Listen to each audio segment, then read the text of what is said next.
வணக்கம். நாம எல்லாரும் வாழ்க்கை ஃபுல்லா ஓடி ஓடி உழைக்கிறோம், சம்பாதிக்கிறோம். நாம ரிட்டையர் ஆகிற காலத்துல நம்ம லைஃப் பீஸ்ஃபுல்லா நமக்கு பிடிச்ச மாதிரி அமைக்கணும் அப்படின்னா நாம உழைக்கிற காலத்திலேயே, அதாவது சம்பாதிக்கிற காலத்திலேயே ரிட்டையர்மெண்ட் பிளானிங் பத்தி யோசிச்சு அதுக்கு தேவையான ஸ்டெப்ஸ் எடுக்கிறது ரொம்பவே முக்கியம். இன்றைய காலகட்டத்துல ரிட்டையர்மெண்ட் பிளானிங்க்கு நிறைய ஸ்கீம்ஸ் கொண்டு வந்திருக்காங்க. இதுல கவர்மெண்ட் ஆஃப் இந்தியா இன்ட்ரடியூஸ் பண்ண நேஷனல் பென்ஷன் ஸ்கீம் பத்தி தான் இந்த வீடியோல நம்ம டீடைல்டா பார்க்க போறோம். என்பிஎஸ் பற்றின கம்ப்ளீட் அப் டு டேட் டீட்டெயில்ஸை என்னால் முடிஞ்ச அளவுக்கு சிம்பிளிஃபை பண்ணி இந்த வீடியோவில் நான் கொடுத்துருக்கேன். வீடியோ கொஞ்சம் லெங்க்தியாக தான் இருக்குது, ஆனால் என்பிஎஸ் பற்றி தெளிவாக புரிஞ்சுக்கணுன்னா இந்த வீடியோவை கம்ப்ளீட்டாக நீங்கள் கோ த்ரூ பண்ணுங்கள். என்பிஎஸ்னால் என்ன? National pension scheme. இதை தான் வந்து ஷார்ட்டாக என்பிஎஸ் அப்படின்னு சொல்கிறோம். 2004 கவர்மெண்ட் ஆஃப் இந்தியா இந்த ஸ்கீமை வந்து கவர்மெண்ட் எம்ப்ளாயீஸ்க்காக இன்ட்ரடியூஸ் பண்ணாங்க. அதாவது 1st April 2004 கவர்மெண்ட் ஜாப்ஸில் ஜாயின் பண்ண யாருக்கும் நாங்கள் பென்ஷன் கொடுக்க மாட்டோம். அதுக்கு பதில் இந்த என்பிஎஸ்ங்கிற ஸ்கீமை நாங்கள் இன்ட்ரடியூஸ் பண்ணுறோம். இது மூலமாக உங்களோட ரிட்டையர்மெண்ட் பிளானிங்கை நீங்களே பார்த்துக்கோங்க அப்படின்னு இன்ட்ரடியூஸ் பண்ணப்பட்ட ஸ்கீம் தான் வந்து இந்த NPS or national pension system.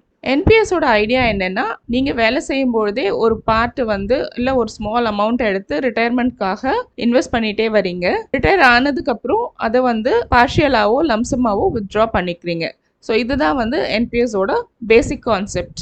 So 2004 government எம்ப்ளாயீஸ்க்கு மட்டும் இன்ட்ரடியூஸ் பண்ணப்பட்ட இந்த ஸ்கீம் 2009 எல்லா இந்தியன் சிட்டிசனுக்கும் எக்ஸ்டெண்ட் பண்ணினாங்க. ஸோ எனி இந்தியன் சிட்டிசன் வந்து இந்த ஸ்கீமில் பங்கேற்கலாம் அப்படின்னு அனௌன்ஸ் பண்ணாங்க. இந்த என்பிஎஸ்ஸை ரெகுலேட் பண்ணுற அத்தாரிட்டி யாருன்னு பார்த்தா பிஎஃப்ஆர்டிஏ, அதாவது pension fund regulatory and development authority. So இவங்க தான் வந்து என்பிஎஸ்ஸை ரெகுலேட் பண்ணுறாங்க. எப்படி செபி வந்து ஸ்டாக் மார்க்கெட் ரிலேட்டட் எல்லாமே ரெகுலேட் பண்ணுறாங்களோ அதே போல் என்பிஎஸ் ரிலேட்டட் விஷயங்கள் எல்லாமே பிஎஃப்ஆர்டிஏ வந்து ரெகுலேட் பண்ணுறாங்க. என்பிஎஸ் அக்கௌண்ட்டை யாரெல்லாம் ஓப்பன் பண்ணலாம்? 18 வயசுலேருந்து 70 வயசுக்குள்ளே இருக்க இந்தியன் சிட்டிசன் யாராக இருந்தாலும் என்பிஎஸ் அக்கௌண்ட்டை ஓப்பன் பண்ணலாம். அவங்க ரெசிடென்ட் இந்தியனாகவும் இருக்கலாம், இல்லை என்ஆர்ஐயாகவும் இருக்கலாம். இப்போ என்பிஎஸ் அக்கௌண்ட் ஓப்பன் பண்ணுறதுக்கு நீங்கள் கவர்மெண்ட் எம்ப்ளாயியாக இருக்கலாம், இல்லை ப்ரைவேட் எம்ப்ளாயியாக இருக்கலாம், பிஸ்னஸ் மேனாக இருக்கலாம், ஒர்க்கிங் ப்ரொஃபஷனலாக இருக்கலாம். யாராக இருந்தாலுமே என்பிஎஸ் அக்கௌண்ட்டை ஓப்பன் பண்ண முடியும். இப்போ நான் ஏற்கனவே ஒரு என்பிஎஸ் அக்கௌண்ட் வச்சுருக்கேன். மல்டிபிள் என்பிஎஸ் அக்கௌண்ட்ஸ் ஓப்பன் பண்ண முடியுமா? அப்படி பண்ண முடியாது. ஒரு இண்டிவிஜுவலுக்கு ஒரு என்பிஎஸ் அக்கௌண்ட் தான் இருக்க முடியும். நம்ம போஸ்ட் ஆஃபீஸ் சேவிங்ஸ் ஸ்கீம்ஸ்லாம் பார்த்துருக்கோம், ஜாயிண்ட் அக்கௌண்ட்ஸ் ஓப்பன் பண்ணலாம். அதாவது ஒருத்தர் இல்லை ஒருத்தருக்கு மேல்பட்டவங்க சேர்ந்து ஒரு அக்கௌண்ட்டை ஓப்பன் பண்ண முடியும். அந்த மாதிரி என்பிஎஸ் அக்கௌண்ட்டில் பண்ண முடியுமா அப்படின்னு கேட்டால் முடியாது. என்பிஎஸ் அக்கௌண்ட் வந்து ஜாயிண்ட் அக்கௌண்ட்டாக ஓப்பன் பண்ண மாட்டாங்க. ஒரு தனி நபர் மட்டும்தான் வந்து என்பிஎஸ் அக்கௌண்ட்டை ஓப்பன் பண்ண முடியும். சரி, ஒரு ஹிந்து அன்டிவைடட் ஃபேமிலி சார்பாக ஒரு என்பிஎஸ் அக்கௌண்ட் ஓப்பன் பண்ண முடியுமா? கண்டிப்பாக முடியாது. ஸோ என்பிஎஸ் அக்கௌண்ட் ஓப்பன் பண்ணணும்னா ஒரு தனி நபர் மட்டும்தான் ஓப்பன் பண்ண முடியும். அவங்களுக்கு வந்து 18லேருந்து 70 வயசுக்குள்ளார இருக்கணும். என்பிஎஸ்ல நம்ம எதுக்கு இன்வெஸ்ட் பண்ணணும்? எதுக்காக ஒரு என்பிஎஸ் அக்கௌண்ட் நம்ம ஓப்பன் பண்ணணும்? ஹை லெவலில் பார்த்தோன்னா டிசிப்ளின்டாக ஒரு இன்வெஸ்ட்மெண்ட் பேட்டர்ன், அதாவது மாதம் ஒரு இன்வெஸ்ட்மெண்ட் பண்ணுறோம் அப்படிங்கிற பேட்டர்ன் கொண்டு வரதுக்கு இதை ஓப்பன் பண்ணுறோம். ரிட்டையர்மெண்ட்டுங்கிற ஒரு முக்கியமான இலக்கை நோக்கி நம்ம விழிப்புணர்வோட மாதம் முதலீடு செஞ்சுட்டு வரும். ஸோ அதுக்காக தான் இந்த என்பிஎஸ் அக்கௌண்ட். ஃபைனலாக நம்ம ரிட்டையர் ஆகும்போது நம்ம கையில் ரிட்டையர்மெண்ட் கார்பஸ் சஃபிஷியண்ட்டாக, அதாவது நமக்கு தேவையான அளவுக்கு பணம் கையில் இருக்கணும். ஸோ அதுக்காகவும் சேர்த்து தான் நம்ம என்பிஎஸ் அக்கௌண்ட்டை ஓப்பன் பண்ணுறோம். சரி, என்பிஎஸ்ல எதுக்கு இன்வெஸ்ட் பண்ணணும் அப்படின்னு நம்ம இப்போ புரிஞ்சுக்கிட்டோம். ஆனால் இந்த இன்வெஸ்ட்மெண்ட்டை நம்ம எப்போ ஸ்டார்ட் பண்ணணும் அதை தெரிஞ்சுக்கிறதுக்கு என்பிஎஸ் ட்ரஸ்ட் வெப்சைட்டில் பென்ஷன் கேல்குலேட்டர்னு ஒன்று கொடுத்துருக்காங்க. அங்கே போய் நம்ம செக் பண்ணலாம். இந்த பென்ஷன் கேல்குலேட்டருக்கான லிங்க்கை வந்து நம்ம வீடியோ டிஸ்கிரிப்ஷனில் நான் கொடுக்குறேன். இப்போ நம்ம என்பிஎஸ் ட்ரஸ்ட்டோட பென்ஷன் கேல்குலேட்டரில் இருக்கோம். முதல்ல நம்மளோட டேட் ஆஃப் பர்த் நம்ம கொடுக்கணும். சரி, நம்ம 25 வயசு இருக்க ஒரு பர்சனோட பென்ஷன் கேல்குலேட் பண்ணணும்னா எவ்வளோ இருக்கும் அப்படின்றத செக் பண்ணலாம். ஸோ நான் இங்கே வந்து March 1st 1999 கொடுக்குறேன். ஏன்னா நம்மளோட அசம்ஷன் படி 22லேருந்து நம்ம ஒர்க் பண்ண ஆரம்பிக்கிறோம், இல்லை 23லேருந்து ஒர்க் பண்ண ஆரம்பிக்கிறோம்னா 25 வயசில் அட்லீஸ்ட் வந்து இன்வெஸ்ட் பண்ணுறதுக்கு யோசிப்போம் அப்படிங்கிற ஒரு அசம்ஷனில்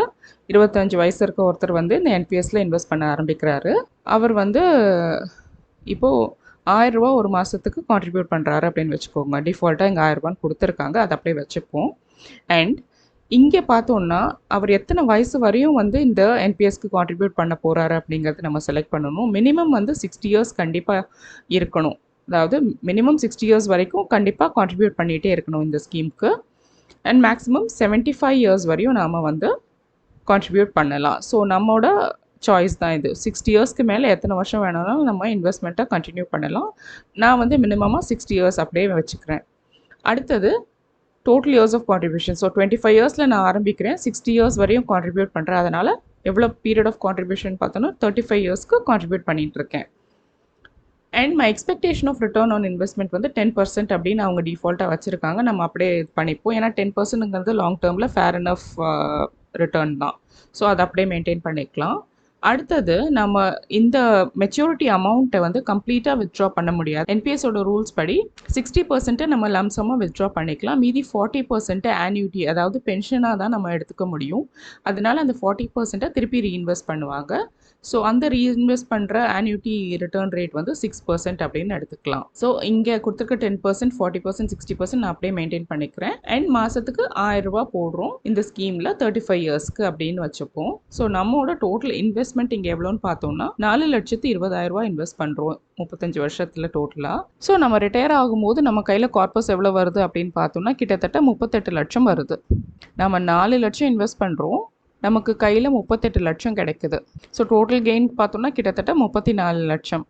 இதில் வந்து நாம் 60%, அதாவது 22 லட்சம் கிட்ட வந்து நம்ம வித்ட்ரா பண்ணிடலாம். அண்ட் மீதி அமௌண்ட்டை நாம் ஆன்யூட்டிக்காக இன்வெஸ்ட் பண்ணணும். So 25 இயர்ஸ்லேருந்து 1000 rupees per month 60 years வரையும் போட்டோன்னா இவ்வளோ பென்ஷன் நமக்கு கிடைக்குதுன்னு நம்ம தெரிஞ்சுக்கலாம். அதே பர்சன் ஒரு மாதத்துக்கு 1000 ரூபாய்க்கு பதில் 5000 ரூபாய் இன்வெஸ்ட் பண்ணுறாரு அப்படின்னு வச்சுப்போம். மற்றதெல்லாம் அதே தான் இருக்குது. 60 இயர்ஸ் வரையும் இன்வெஸ்ட் பண்ணுறாரு and 10% rate of returns expect பண்ணுறோம் அப்படின்ற பட்சத்தில் நம்மளோட ரிட்டையர்மெண்ட் கார்பஸ் எவ்வளோன்னு பார்க்கலாம். ஸோ நம்ம இன்வெஸ்ட் பண்ணுற அமௌண்ட் கிட்டத்தட்ட 21 lakhs. ரிட்டையர்மெண்ட் கார்பஸ் பார்த்தோன்னா 1.9 crores கிட்ட இருக்குது. ஸோ 1.7 crores வந்து நமக்கு டோட்டலாக கெயின் ஆகுது. இதில் 60%, அதாவது 1.1 crores வரைக்கும் நம்ம லம்சமாக வித்ட்ரா பண்ணிடலாம். மீதியை வந்து பென்ஷன் ஃபண்டில், அதாவது ஆன்யூட்டிக்கு ரீஇன்வெஸ்ட் பண்ணணும். எவ்வளவு சீக்கிரம் நம்ம ரிட்டையர்மெண்ட் பிளானிங்காக இன்வெஸ்ட் பண்ண ஆரம்பிக்கிறோமோ அவ்வளவு கார்பஸ் நமக்கு வந்து பில்ட் ஆகும். இதுவே வந்து இன்னும் கொஞ்சம் லேட்டாக நம்ம இன்வெஸ்ட் பண்ண ஆரம்பித்தோன்னா அப்போ நம்ம கான்ட்ரிபியூட் பண்ணுற மாதம் கான்ட்ரிபியூட் பண்ண வேண்டிய அமௌண்ட் வந்து கொஞ்சம் இன்க்ரீஸ் ஆகும். ஸோ நம்ம மைண்டில் இருக்கும், நம்ம ரிட்டையர் ஆகும்போது என் கையில் இவ்வளோ பணம் இருந்தால் என்னோட நார்மல் லைஃப், அதாவது இப்போ நான் என் லைஃப்பை எப்படி லீட் பண்ணுறனோ அதே போல் ரிட்டையர்மெண்ட்டுக்கு அப்புறமும் என்னால் லைஃப் லீட் பண்ண முடியும்னு ஒரு அமௌண்ட் நம்ம மைண்டில் வச்சுருப்போம். ஸோ அந்த அமௌண்ட்டுக்கு கார்பஸ் நம்ம கைக்கு வரணும்னா எவ்வளவு இங்கே கான்ட்ரிபியூட் பண்ணணும் அப்படிங்கிறது இந்த பென்ஷன் கால்குலேட்டர் மூலமாக நம்ம மாற்றி செக் பண்ணிக்கலாம். என்பிஎஸ்க்கு மாதம் நம்ம கட்டுற பணம் எங்கே இன்வெஸ்ட் ஆகுது, எது மூலமாக நமக்கு ரிட்டர்ன்ஸ் கிடைக்குது அப்படிங்கிறத இப்போ புரிஞ்சுக்கலாம். ஸோ நாம் மாதம் கட்டுற பணம் 4 டிஃப்ரெண்ட் கேட்டகரிஸில் இன்வெஸ்ட் ஆகும். E, C, G, A. இங்கிறது equities, C corporate bonds, G government securities, A alternate investments. So இந்த 4 டிஃப்ரெண்ட் கேட்டகரிஸில் வந்து நம்ம கொடுக்குற பணம் வந்து இன்வெஸ்ட் ஆகுது. அண்ட் இந்த ஒரு கேட்டகரிக்கும் ஒரு ரிஸ்க் ப்ரொஃபைல் இருக்குது. இதில் ஹையஸ்ட் ரிஸ்க் அப்படின்னு பார்த்தோன்னா ஆல்டர்னேட் இன்வெஸ்ட்மெண்ட்ஸ், அதில் வந்து வெரி ஹை ரிஸ்க் இன்வால்வ்டாக இருக்குது.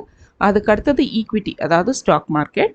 அடுத்தது கார்ப்பரேட் பாண்ட்ஸ்க்கு மாடரேட் ரிஸ்க் தான் இருக்குது. அண்ட் கவர்மெண்ட் செக்யூரிட்டிஸ் இருக்கிறதுலே லோ ரிஸ்க். நாம் என்பிஎஸ்ல கட்டுற பணம் 4 டிஃப்ரெண்ட் கேட்டகரிஸில் இன்வெஸ்ட் ஆகுது அப்படிங்கிறத பார்த்தோம். ஆனால் எது மூலமாக இன்வெஸ்ட் ஆகுது அப்படின்னா பென்ஷன் ஃபண்ட்ஸ் மூலமாக இன்வெஸ்ட் ஆகுது. என்பிஎஸ் கீழே ஆஸ் ஆஃப் டுடே இருக்க பென்ஷன் ஃபண்ட் ப்ரொவைடர்ஸ் லிஸ்ட்டு தான் இங்கே நீங்கள் பார்க்குறீங்க. ஸோ என்பிஎஸ்ல நம்ம இன்வெஸ்ட் பண்ணுற பணம் பென்ஷன் ஃபண்ட்ஸ் மூலமாக 4 டிஃப்ரெண்ட் கேட்டகரிஸில் இன்வெஸ்ட் ஆகுது அப்படிங்கிறது நம்ம அண்டர்ஸ்டாண்ட் பண்ணியிருக்கோம். இப்போ இந்த 4 கேட்டகரியில் எவ்வளோ பர்சன்டேஜ் அலோகேஷன் எதுக்கு போகணும் அப்படிங்கிறது யார் டிசைட் பண்ணுவா? அந்த டெசிஷன் நம்ம தான் எடுக்கணும். என்பிஎஸ்க்கு நம்ம ரெஜிஸ்டர் பண்ணும்பொழுதே வந்து அசட் அலோகேஷனுக்கு 2 சாய்ஸஸ் நமக்கு கொடுக்குறாங்க. அதாவது 2 இன்வெஸ்ட்மெண்ட் ஸ்ட்ராட்டஜிஸ் சொல்கிறாங்க. ஒன்று வந்து ஆக்டிவ் சாய்ஸ், இன்னொன்று வந்து ஆட்டோ சாய்ஸ். ஸோ இந்த ரெண்டு ஆப்ஷன்ஸில் எது அப்படிங்கிறது நம்ம தான் செலக்ட் பண்ணணும். இப்போது ஆக்டிவ் சாய்ஸ்னால் என்ன அப்படின்னு பார்த்துடலாம். ஆக்டிவ் சாய்ஸ் இன்வெஸ்ட்மெண்ட் ஸ்ட்ராட்டஜியில் நான் கான்ட்ரிபியூட் பண்ணுற அமௌண்ட் வந்து எவ்வளவு பர்சன்டேஜ் எந்த கேட்டகரியில் போகணும் அப்படிங்கிறத நான் டிசைட் பண்ணுவேன். அதாவது நம்ம பார்த்தோம் இல்லையா, இசிஜிஏன்னு 4 கேட்டகரிஸ். ஸோ இதில் வந்து சப்போஸிங் நான் வந்து ஒரு மாதத்தில் 1000 rupees இன்வெஸ்ட் பண்ணுறேன்னா அந்த 1000 rupeesல எவ்வளோ பர்சன்டேஜ் ஈக்விட்டியில் போகணும், எவ்வளோ வந்து சிஜியில் போகணும், இல்லை ஏல போகணும் அப்படிங்கிறத நான் தான் வந்து செலக்ட் பண்ணுவேன். ஸோ இந்த ஸ்ட்ராட்டஜி தான் ஆக்டிவ் சாய்ஸ் அப்படின்னு சொல்கிறோம். ஸோ இதில் மேக்ஸிமம் எக்ஸ்போஷர் டு ஈக்விட்டி, அதாவது நான் இப்போ 1000 ருபீஸ் ஒரு மாதம் இன்வெஸ்ட் பண்ணுறேன் என்பிஎஸ்லன்னா அதில் 750 ருபீஸ் வரைக்கும் வந்து ஈக்விட்டிக்கு நான் அலோகேட் பண்ணலாம், ப்ரொவைடட் என்னோட வயசு வந்து 50 வயசுக்குள்ளே இருக்கணும். ஸோ ஏஜ் பேஸ் பண்ணி மேக்ஸிமம் எக்ஸ்போஷர் டு ஈக்விட்டியும் குறைஞ்சிட்டே வருது, அதை நம்ம இன்னும் கொஞ்சம் நேரத்தில் பார்க்கலாம். ஸோ இப்போ பேசிக்லி என்ன புரிஞ்சுக்கிறோன்னா, ஈக்விட்டிக்கு மேக்ஸிமம் எக்ஸ்போஷர் வந்து 75% ஆஃப் அவர் கான்ட்ரிபியூஷன் அமௌண்ட் அப்படிங்கிறது புரிஞ்சுக்கோங்க. அடுத்தது மேக்ஸிமம் எக்ஸ்போஷர் டு சிஎன்ஜி, அதாவது corporate bonds and government securities. So நான் வந்து என்னோட 100% கான்ட்ரிபியூஷனுமே ஐதர் சி இல்லை ஜி இல்லை ரெண்டுத்துக்கும் மிக்ஸ் பண்ணி போட்டுக்கலாம் அப்படின்னு டிசைட் பண்ணலாம். எனக்கு ஈக்விட்டி எக்ஸ்போஷரே வேண்டாம், இல்லை ஆல்டர்னேட் இன்வெஸ்ட்மெண்ட் எக்ஸ்போஷரே வேண்டாம், நான் வெறும் கார்ப்பரேட் பாண்ட்ஸ்லையும் கவர்மெண்ட் செக்யூரிட்டிஸ்லையும் மட்டும் அலோகேட் பண்ணிக்கிறேன் அப்படின்னும் நான் டிசைட் பண்ணிக்கலாம். எனக்கு வந்து என்னோடய ரிஸ்க் ப்ரொஃபைல் வந்து ரொம்ப லோ தான், ஸோ நான் மாடரேட் அண்ட் லோ ரிஸ்க் மட்டும் எடுத்துக்கிறேன் அப்படின்றத நான் டிசைட் பண்ணிடலாம். ஸோ 100% ஆஃப் தி கான்ட்ரிபியூஷன் அமௌண்ட்டும் இந்த சி ஆர் ஜி கேட்டகரியில் கொடுக்கலாம். ஆல்டர்னேட் இன்வெஸ்ட்மெண்ட்ஸ் வந்து ரொம்ப ஹை ரிஸ்க் கேட்டகரி அப்படிங்கிறதுனால அதில் கொடுக்குற எக்ஸ்போஷர், அதாவது அதுக்கு நம்ம கான்ட்ரிபியூட் பண்ணுற அமௌண்ட் வந்து 5%ன்னு மேக்ஸிமமாக வச்சுருக்காங்க. ஸோ தட் நமக்கு மேஜர் லாஸ் எதுவும் வராமல் இருக்கும். இப்போ ஒரு மாதத்தில் நம்ம 1000 ருபீஸ் என்பிஎஸ்ல இன்வெஸ்ட் பண்ணுறோம்னா அதில் 50 ருபீஸ் வரைக்கும் நம்ம வந்து ஆல்டர்னேட் ஃபண்ட்ஸ்க்கு கான்ட்ரிபியூட் பண்ணலாம். ஸோ நம்ம ஒவ்வொரு மாதமும் என்பிஎஸ்ல இன்வெஸ்ட் பண்ணுற அமௌண்ட் எந்த கேட்டகரிக்கு மேக்ஸிமம் எவ்வளோ போகும் அப்படிங்கிறது இப்போ உங்களுக்கு புரிஞ்சிருக்கும் அப்படின்னு நினைக்கிறேன். ஆக்டிவ் சாய்ஸில் நம்மளோட ஏஜ் பொறுத்து ஈக்விட்டி அலோகேஷன் பர்சன்டேஜும் மாறும் அப்படின்னு சொல்லியிருந்தேன் இல்லையா. 50 வயசு வரைக்கும் ஈக்விட்டியில் 75% ஆஃப் தி அமௌண்ட் வந்து நம்ம வந்து அலோகேட் பண்ணலாம். அதுக்கப்புறம் ஏஜ் பேஸ் பண்ணி இந்த ஈக்விட்டி அலோகேஷனும் குறைஞ்சிக்கிட்டே வருது. 51 இயர்ஸ்க்கு 72.5%, 53ல 67.5. ஸோ இந்த சார்ட் பார்த்தீங்கன்னா உங்களுக்கு தெரியும். ஃபைனலாக 60 அண்ட் அபவாக இருந்தால் நம்ம 50%க்கு மேலே ஈக்விட்டிஸில் இன்வெஸ்ட் பண்ண முடியாது. ஜென்ரலாகவே நம்ம ஃபினான்ஷியல் பிளானிங் பார்த்தோன்னா நமக்கு ஏஜ் ஆக ஆக நம்ம ரிஸ்க் டேக்கிங்கை வந்து கம்மி பண்ணிகிட்டே வருவோம். ஸோ தட் நம்ம வந்து லாஸை மினிமைஸ் பண்ணுவோம். அது மாதிரி தான் இதுவுமே அலோகேஷன் அவங்க சொல்லியிருக்காங்க. ஸோ 60 இயர்ஸ் அண்ட் அபவ் வந்து மேக்ஸிமம் 50% மட்டும்தான் நம்ம வந்து ஈக்விட்டிக்கு அலோகேட் பண்ண முடியும். ஸோ ஆக்டிவ் சாய்ஸ் இன்வெஸ்ட்மெண்ட் ஸ்ட்ராட்டஜியில் நம்மளோட அசட் அலோகேஷன் மிக்ஸை வந்து நம்மளே செலக்ட் பண்ணிக்கலாம். அடுத்தது ஆட்டோ சாய்ஸ்னால் என்ன அப்படின்னு பார்க்கலாம். ஆட்டோ சாய்ஸில் நமக்கு அவங்களே 3 ஃபண்ட் ஆப்ஷன்ஸ் கொடுப்பாங்க. முதல்ல வந்து அக்ரெசிவ் லைஃப் சைக்கிள் ஃபண்ட், அடுத்தது மாடரேட் லைஃப் சைக்கிள் ஃபண்ட், அடுத்தது conservative life cycle fund. So aggressive, moderate and conservative இந்த பேர்லேருந்தே நமக்கு எவ்வளவு ரிஸ்க் இன்வால்வ் ஒன்றுலையும் அப்படின்றதும் புரியுது. அக்ரெசிவ்ல ரிஸ்க், ஹை ரிஸ்க் இன்வால்வ், மாடரேட்டில் ரிஸ்க்கு மாடரேட்டாக இருக்க போகுது, அண்ட் கன்சர்வேட்டிவ்ல ரிஸ்க் ரொம்ப ரொம்ப கம்மியாக இருக்க போகுது. ஸோ அது பொறுத்து அவங்களே வந்து ஆப்ஷன்ஸ், அதாவது அசட் அலோகேஷன் ஆப்ஷன்ஸ் பண்ணிடுவாங்க. இப்போ இந்த ஆட்டோ சாய்ஸில் நாம் வந்து இசிஎன்ஜியில் மட்டும்தான் இன்வெஸ்ட் பண்ண முடியும். அதாவது equity, corporate bonds and government செக்யூரிட்டிஸில் மட்டும்தான் இன்வெஸ்ட்மெண்ட் பண்ண முடியும். ஆல்டர்னேட் ஃபண்ட்ஸில் இன்வெஸ்ட் பண்ண முடியாது. ஸோ அதுக்கேற்ற மாதிரி தான் இவங்க வந்து இந்த ஃபண்ட்ஸை வந்து டிசைன் பண்ணியிருக்காங்க. ஸோ இங்கே அலோகேஷன் பர்சன்டேஜ் நம்ம பார்க்குறோம். ஒரு டைப் ஆஃப் ஆட்டோ சாய்ஸ் ஃபண்டுலையும் 35 இயர்ஸ் வரைக்கும் இசிஎன்ஜிக்கு எவ்வளவு percentage of allocation of funds இருக்குது அப்படின்னு பார்ப்போம். 35 இயர்ஸ் வரைக்கும் ஈக்விட்டியில் அக்ரெசிவ் லைஃப் சைக்கிளுக்கு 75% வரையும் அலோகேஷன் போடலாம். சியில் 10% அண்ட் கவர்மெண்ட் செக்யூரிட்டிஸில் 15% வரையும் போகலாம். 35 இயர்ஸ்க்கு அப்புறம் எவ்ரி இயர் வந்து இந்த அலோகேஷன் பர்சன்டேஜஸ் குறைஞ்சிக்கிட்டே வந்து ஃபைனலாக 55 இயர்ஸ் அண்ட் அபவ்ல ஈக்விட்டி 15%க்கு குறைஞ்சிடுது. சி 10%ஆக இருக்குது அண்ட் ஜி வந்து 75% ஆகுது. இதுவே மாடரேட் லைஃப் சைக்கிள் ஃபண்டாக இருந்தால் 35 இயர்ஸ் வரையும் ஈக்விட்டியில் 50% எக்ஸ்போஷர் இருக்கும். 55 இயர்ஸில் அதுவே 10%ஆக ரெடியூஸ் ஆகிடுது. கன்சர்வேட்டிவ்ல 25%ஆக தான் இருக்குது ஈக்விட்டிஸ், அதுவுமே 55 இயர்ஸில் 5%ஆக குறைஞ்சிடுது. அண்ட் கவர்மெண்ட் செக்யூரிட்டிஸில் 90%ஆக அதிகரிக்குது. ஸோ இதுதான் வந்து ஆட்டோ சாய்ஸ். நம்ம எடுத்தோம்னா நம்ம இந்த 3 லைஃப் சைக்கிள் ஃபண்ட்ஸில் ஏதாவது ஒரு ஃபண்டு செலக்ட் பண்ணிக்கலாம். அது பொறுத்து நம்ம ஏஜ் பொறுத்து இந்த அசட் அலோகேஷன் பர்சன்டேஜஸ் வந்து மாறும். இந்த இன்வெஸ்ட்மெண்ட் ஸ்ட்ராட்டஜிஸ் பற்றி, அதாவது active choice, auto choice and அதுக்குள்ளார இருக்க ஃபண்ட்ஸ், இதை பற்றிலாம் சில கொஷின்ஸ் உங்கள் மனசில் வரலாம். நான் வந்து அந்த கொஷின்ஸை ப்ரியம் பண்ண ட்ரை பண்ணுறேன். என்பிஎஸ் அக்கௌண்ட் ஓப்பன் பண்ணும்போது வந்து ஆக்டிவ் சாய்ஸ் அப்படின்னு கொடுத்துட்டேன். அதுக்கப்புறமா வந்து எனக்கு அதை மேனேஜ் பண்ணுறது கஷ்டமாக இருக்குது. ஸோ நான் ஆட்டோ சாய்ஸ்க்கு மாறலாமா பின்னாடி அப்படின்ற கொஷின் உங்களுக்கு வரலாம். அதாவது என்பிஎஸ் ஓப்பன் பண்ணும்போது ஆக்டிவ் சாய்ஸை செலக்ட் பண்ணிவிட்டு அதுக்கப்புறமா ஆட்டோ சாய்ஸ்க்கு மூவ் பண்ணலாமா, அது முடியுமா அப்படின்ற கொஷின். கண்டிப்பாக பண்ணலாம். ஆக்டிவ் அண்ட் ஆட்டோ சாய்ஸ் ரெண்டுத்துக்கு நடுவில் சேஞ்ச் பண்ண முடியும். அதாவது நீங்கள் ஆக்டிவாக செலக்ட் பண்ணியிருந்தாலும் ஆட்டோ சாய்ஸாக மாற்றலாம், இல்லை ஆட்டோ சாய்ஸ் செலக்ட் பண்ணியிருந்தாலும் ஆக்டிவ் சாய்ஸாக மாற்றலாம். ஆனால் ஒரு ஃபினான்ஷியல் இயரில் 4 தடவை மட்டும்தான் அதை பண்ண முடியும். அடுத்த கொஷின் வரலாம் உங்களுக்கு.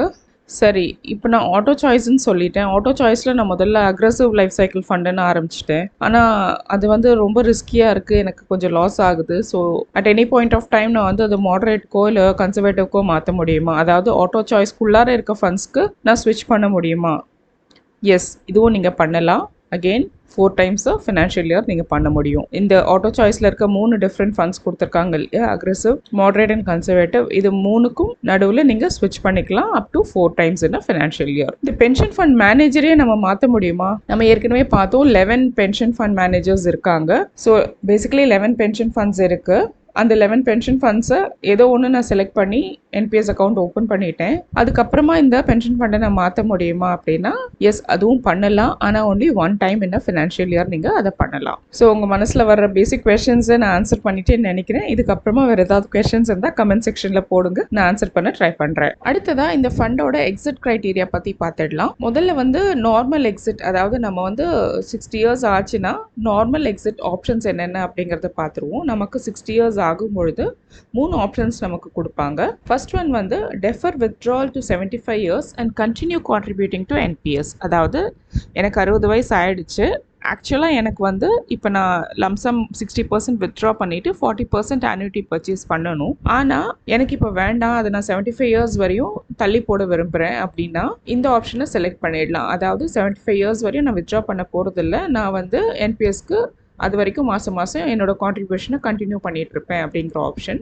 அடுத்த option defer withdrawal to 75 years but stop contributing to NPS. அதாவது இப்போ நான் 60 வயசில் வித்ட்ரா பண்ணலை, 75 வயசு வரைக்கும் வெயிட் பண்ணிட்டு 75வது வயசில் வித்ட்ரா பண்ணிக்கிறேன் அப்படின்னு சொல்கிறேன். ஆனால் வந்து நான் இதுக்கப்புறமா வந்து மாதம் மாதம் என்பிஎஸ்க்கு கான்ட்ரிபியூட் பண்ண மாட்டேன் அப்படின்னு இந்த ஆப்ஷன் செலக்ட் பண்ணிடலாம். தேர்ட் ஆப்ஷன் பார்த்தோம்னா நார்மல் எக்ஸிட், அதாவது 60 இயர்ஸ் ஆயிடுச்சு, நான் இந்த என்பிஎஸ்லேருந்து வெளியில் வரேன் அப்படிங்கிற ஆப்ஷன். என்பிஎஸ் அக்கௌண்ட் ஓப்பன் பண்ணி நமக்கு 60 இயர்ஸ் ஆச்சுன்னா இந்த 3 ஆப்ஷன்ஸ் கொடுப்பாங்க. இந்த 3ல் ஏதாவது ஒன்று நம்ம செலக்ட் பண்ணிடலாம். இப்போ 75 இயர்ஸ் வரையும் டெஃபர் பண்ணாமல் நான் வந்து 60 இயர்ஸில் எக்ஸிட் ஆகுறேன்னு வச்சுப்போம். அப்போது இன்கேஸ் என்னோட ரிட்டையர்மெண்ட் கார்பஸ் வந்து 5 lakhsக்குள்ளார இல்லை 5 lakhsக்கு ஈக்குவலாக இருந்ததுன்னா, அதாவது less then or equal to 5 lakhs இருந்ததுன்னா நான் அந்த மொத்த கார்பஸையுமே வந்து ஒரு லம்சமாக வித்ட்ரா பண்ணிட முடியும். இதுவே 5 lakhsக்கு மேலே இருந்ததுன்னா அட்லீஸ்ட் 40% வந்து நான் ஆன்யூட்டி பிளான் பர்ச்சேஸ் பண்ணணும், மீதி இருக்க அமௌண்ட்டை தான் வந்து லம்சமாக வித்ட்ரா பண்ண முடியும். ஸோ 60 இயர்ஸில் நான் எக்ஸிட் பண்ண போகிறேன் என்பிஎஸ்லேருந்துன்னா இந்த கண்டிஷன் வந்து அப்ளிகபிளாக இருக்கும்.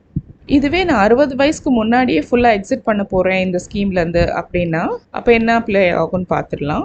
ஸோ நான் இது வரைக்கும் கான்ட்ரிபியூட் பண்ணியிருக்க அமௌண்ட்டில் 20% மட்டும் தான் என்னால் வித்ட்ரா பண்ண முடியும். மீதி இருக்க 80% நான் ஆன்யூட்டி பிளான் பர்ச்சேஸ் பண்ணிடணும். ஸோ 60 இயர்ஸ்க்கு முன்னாடி இதுலேருந்து எக்ஸிட் பண்ணேன்னா இதுதான் வந்து கண்டிஷன். இங்கேயுமே நம்மளோட கார்பஸ் வந்து 2.5 lakhsக்கு ஈக்குவலாகவோ கம்மியாகவோ இருந்ததுன்னா அப்போ மொத்த கார்பஸையும் என்னால் வித்ட்ரா பண்ணிட முடியும். இந்த 20%ன்றது அப்ளிகபிளாக இருக்காது.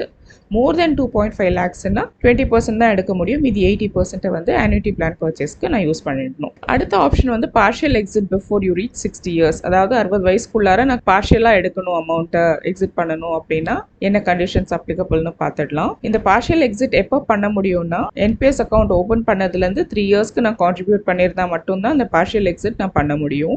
அடுத்தது இங்கே வந்து 25% ஆஃப் த கான்ட்ரிபியூஷன் தான் வந்து நான் எடுக்க முடியும். இதுவே வந்து உங்கள் எம்ப்ளாயரும் சேர்த்து கான்ட்ரிபியூட் பண்ணிட்டு இருந்தாங்கன்னா உங்களோட கான்ட்ரிபியூஷனில் 25% மட்டும் தான் நீங்கள் வித்ட்ரா பண்ண முடியும். அண்ட் இந்த என்டையர் டென்யூரில், அதாவது நீங்கள் எத்தனை வயசில் இதை ஆரம்பிக்கிறீங்களோ 60 வயசுக்கு வரையும் இல்லை எத்தனை வயசு வரையும் போட்டிருக்கீங்களோ அந்த என்டையர் டென்யூரில் மொத்தம் 3 தடவை மட்டும்தான் நீங்கள் இந்த மாதிரி பார்ஷியல் வித்ட்ராவல் பண்ண முடியும். அண்ட் எந்தெந்த ரீசனுக்காக பண்ண முடியும் அப்படிங்கிறதையும் சொல்லியிருக்காங்க. ஸ்பெசிஃபிக் ரீசன்ஸ் லைக் மெடிக்கல் எமர்ஜென்சியாக இருக்கலாம், இல்லை உங்கள் குழந்தைங்களோட ஹையர் எஜுகேஷனாக இருக்கலாம், இல்லை நீங்கள் ஒரு வீடு வாங்கணும் அப்படின்னா இந்த மாதிரி ரீசன்ஸ்க்கு நீங்கள் பார்ஷியல் எக்ஸிட் அப்ளை பண்ணலாம். ஆனால் வீடு வாங்கும்போதும் உங்களுக்கு அதுதான் வந்து நீங்கள் பர்ச்சேஸ் பண்ணுற ஃபஸ்ட்டு சொந்த வீடாக இருக்கணும். இப்போ என்கிட்ட ஏற்கனவே ஒரு வீடு இருக்குது அப்படின்னா நான் இன்னொரு வீடு பர்ச்சேஸ் பண்ண போகிறேன்னா அந்த ரெண்டாவது வீடு வாங்கணுன்ற ரீசன் சொல்லி நான் வந்து இதுலேருந்து வித்ட்ரா பண்ண முடியாது. நீங்கள் வாங்க போகிற வீடு உங்களோட ஃபர்ஸ்ட் ஓன் ஹவுஸாக இருந்தால் மட்டும்தான் இந்த பார்ஷியல் எக்ஸிட் நீங்கள் அப்ளை பண்ண முடியும்.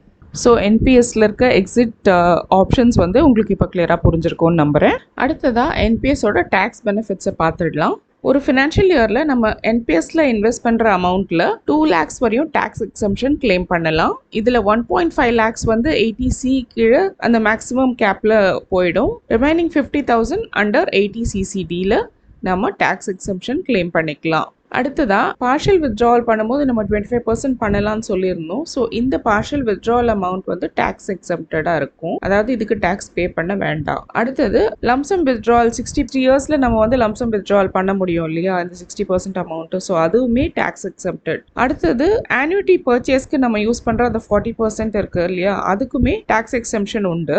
ஆனால் ஆன்யூட்டி பிளான் பர்ச்சேஸ் பண்ணி நமக்கு அதுக்கப்புறம் வருஷம் கிடைக்க போகிற ஆன்யூட்டி வந்து நம்மளோட டேக்ஸ் ஸ்லாப் படி டேக்ஸபிளாக இருக்கும். ஸோ பேசிக்லி நம்ம இன்வெஸ்ட்மெண்ட்டுக்கு டேக்ஸ் எக்ஸம்ஷன் கிளைம் பண்ணலாம், நம்ம வித்ட்ராவலுக்கு அதாவது பார்ஷியல் வித்ட்ராவலுக்கு டேக்ஸ் எக்ஸம்ஷன் கிளைம் பண்ணலாம், லம்சம் வித்ட்ராவலுக்கும் டேக்ஸ் எக்ஸம்ஷன் உண்டு, ஆன்யூட்டி பர்ச்சேஸ்க்கு டேக்ஸ் எக்ஸம்ஷன் உண்டு. ஆனால் அதுக்கப்புறம் நமக்கு வருஷம் கிடைக்க போகிற ஆன்யூட்டிக்கு அதாவது பென்ஷனுக்கு வந்து டேக்ஸ் அப்ளிகபிளாக இருக்கும். நம்ம கார்பஸ்லேருந்து 40% ஆன்யூட்டி பிளான் பர்ச்சேஸ் பண்ணணும் அப்படின்னு சொல்லியிருந்தோம். ஸோ அந்த ஆன்யூட்டி சர்வீஸ் ப்ரொவைடர்ஸ் யார் யார் ரெஜிஸ்டராக இருக்கா என்பிஎஸ் கீழேனா, இங்கே நான் கொடுத்துருக்க இந்த எல்லா ப்ரொவைடர்ஸுமே இப்போது கரண்ட்டாக என்பிஎஸ் கீழே இருக்காங்க. இவங்களில் யாரை வேணும்னாலும் நம்ம ஆன்யூட்டி சர்வீஸ் ப்ரொவைடராக சூஸ் பண்ணிக்கலாம்.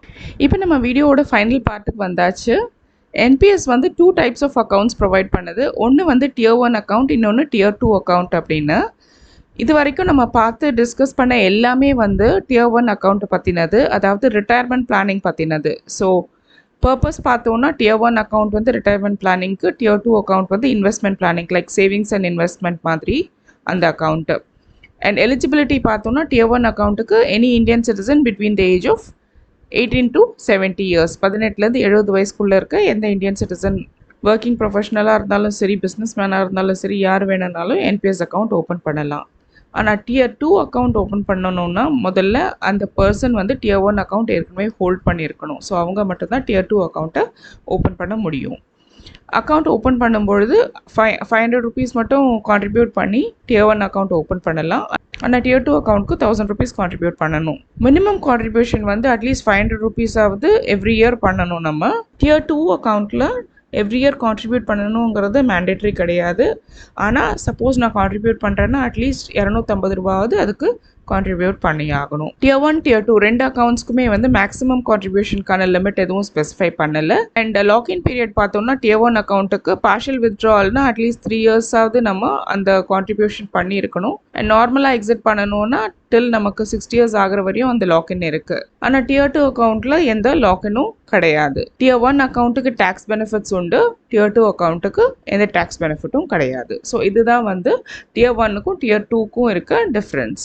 என்பிஎஸ்ஸை ஒரு ரிட்டையர்மெண்ட் பிளானிங் ஆப்ஷனாக தான் நம்ம எல்லாரும் பார்க்குறோம். அதனால மோஸ்ட்லி Tier 1 அக்கௌண்ட் தான் வந்து ரொம்பவே பாப்புலராக இருக்குது. டெஃபினட்டாக இந்த வீடியோ உங்களுக்கு யூஸ்ஃபுல்லாக இருக்கும்னு நம்புகிறேன். இது உங்களுக்கு பிடிச்சிருந்தா வீடியோவை லைக் பண்ணுங்கள், உங்கள் ஃப்ரெண்ட்ஸ் அண்ட் ஃபேமிலியோடு ஷேர் பண்ணுங்கள், கமெண்ட் பண்ணுங்கள், நம்ம சேனலுக்கு சப்ஸ்கிரைப் பண்ணுங்கள். தேங்க்ஸ் ஃபார் வாட்சிங்.